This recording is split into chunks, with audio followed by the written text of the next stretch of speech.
The Sare-Maiba Indigenous Territory is located along the Tapajós River in northern Brazil.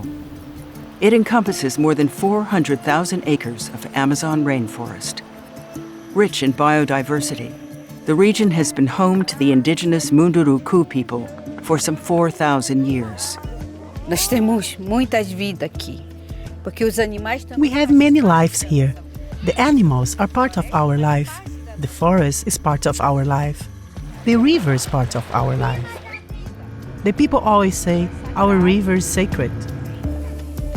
But the Sare-Maiba territory isn't formally recognized by the Brazilian government.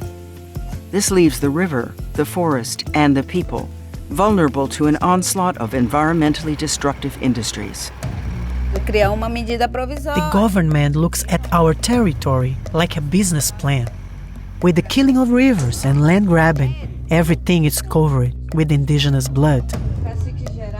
Alessandra Korap Munduruku is president of the Pariri Indigenous Association, which supports communities in the Tapajós River region.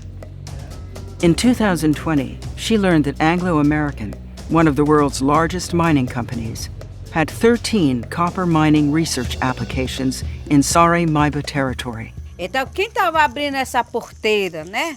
And who was opening the gates for them to exploit our territory? The Bolsonaro government. He was asking them to do it. He was authorizing it.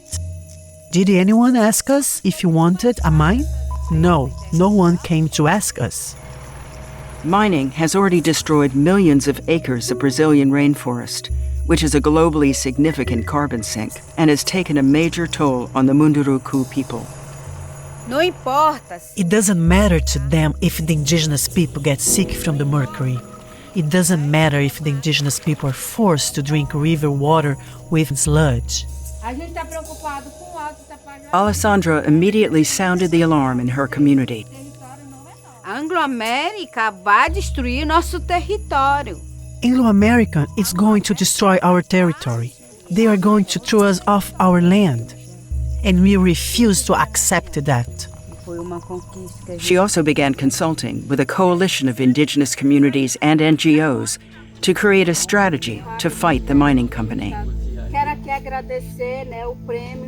Meanwhile, the Munduruku patrolled their territory, traveling deep into the forest to measure levels of deforestation, videotape illegal mining, and install signs to mark their territorial boundaries, a process known as self-demarcation.